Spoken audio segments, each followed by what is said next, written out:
Cabinet मंत्री सतपाल महाराज आज बहुत दिनों बाद एक बैठक में नजर आए। ये बैठक चार धाम यात्रा की तैयारियों को लेकर की गई। देहरादून में इस बैठक में सतपाल महाराज ने कई गाइडलाइंस जारी की हैं, अधिकारियों के पेश कसे हैं और उन्हें बताया है कि इस बार की चार धाम यात्रा किस तरीके से बेहतर की जाए। इस पर अभी से होमवर्क शुरू कर दीजिए। पहली बैठक है, ये यात्रा बड़ी महत्वपूर्ण होने वाली है और हम ये अपेक्षा कर रहे हैं कि और भी ज्यादा यात्री यहाँ आएंगे और हमारे चार धामों का दर्शन करेंगे। तो पहली बैठक यह है, इसमें सभी लोगों को बता दिया गया है तैयारी करिए, क्योंकि कुछ स्ट्रक्चर बनना होता है। और हम लोगों ने कहा है कि केदारनाथ के अंदर जो वहां पर अच्छे किस्म का टूरिस्ट आता है और भी जो टूरिस्ट आते हैं, सब पर्यटकों के लिए सुविधाएं होनी चाहिए। सुविधाएं वहां थोड़ा अभाव है, तो मैंने ये रिक्वेस्ट की है कि फ्लोर हीटिंग टॉयलेट्स के अंदर वायर्स लगाए जाएं, जिससे कि फ्लोर हीटिंग हो, उससे टॉयलेट साफ रहता है। तो इस प्रकार की सुविधाएं जब दुनिया के अंदर हैं तो वो हमारे उत्तराखंड में भी होनी चाहिए, हमारे टीआरएच के अंदर भी होनी चाहिए। तो ये आदेश दिए हैं हम लोगों ने कि अच्छे थोड़ा सा उसको रिमॉडल किया जाए, थोड़ा सा अपग्रेड किया जाए और पूरी फैसिलिटी लोगों के लिए तैयार की जाए। तो अभी से हमने प्रारंभिक बैठक की है और बसों को रिक्वेजिशन करने के लिए हमने आदेश दिए हैं, ताकि बसों की जो है आवाजाही आराम से हो सके। आरटीओस को आदेश दिए हैं कि आप अपनी सड़कों का चेकिंग करके उनको खोलें। जहां जहां रोड वाइडनिंग की आवश्यकता है उस पे भी पीडब्ल्यूडी को आदेश दे दिए गए हैं। कोई सेक्शन ऐसा है जहां पर अभी वन वे हो रहा है, उसको भी हम ब्रॉडनिंग कर रहे हैं। और जगह जगह जहां पर एवलांच आता है और पहाड़ गिरता है, वहां पर जेसीबी तैनात कर रहे हैं, जिससे कि कभी भी कोई हादसा हो जाए तो वहां पर जेसीबी लगा के मार्ग को साफ किया जा सके।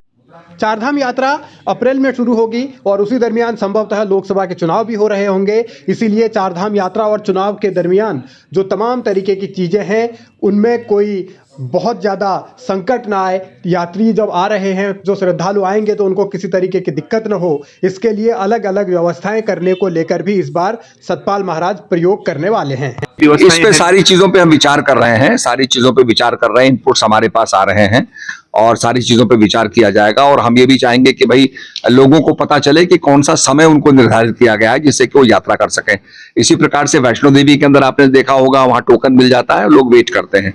तो इसी प्रकार से हम वो कुछ सिस्टम्स का स्टडी कर रहे हैं, तो उनको भी हम लाने का प्रयास करें। सर, जो टोकन सर्विस किस तरीके से चलेगी या क्या नियम बनाया जाएगा, इस पर अब मंथन और चिंतन चल रहा है। अधिकारियों से तरकीब खोजने को सतपाल महाराज ने कहा है। अब कौन सा अफसर क्या तरकीब लाएगा और क्या बताएगा सतपाल महाराज को, और सतपाल महाराज अपना कौन सा विजन इस चारधाम यात्रा को बेहतर करने में लगाएंगे, इस पर उत्तराखंड के साथ साथ देश भर की भी निगाहें हैं। क्योंकि चारधाम यात्रा में बड़ी संख्या में श्रद्धालु आते हैं और अव्यवस्थाओं के चलते सरकार की किरकिरी होती है, मंत्री की भी किरकिरी होती है। लेकिन इस बार बैठकों के जरिए उस किरकिरी से बचने की कोशिश जारी है। शिकायतें आई हैं, उसका निराकरण हमने किया है और हेल्थ सर्विसेज के बारे में जो है, जो शिकायतें आती हैं उनका निराकरण हम करेंगे। चिकित्सा सुविधाएं अच्छी होंगी और हम लोग चाहते हैं कि आने वाले समय में हम कुछ ऐसे चीजें करें जिसमें कि ऑल ट्रेन व्हीकल्स को भी हम चला सकें। तो ऑल ट्रेन व्हीकल्स को लाने का हम लोग विचार कर रहे हैं, तो उसको भी हम लाने का प्रयास करेंगे।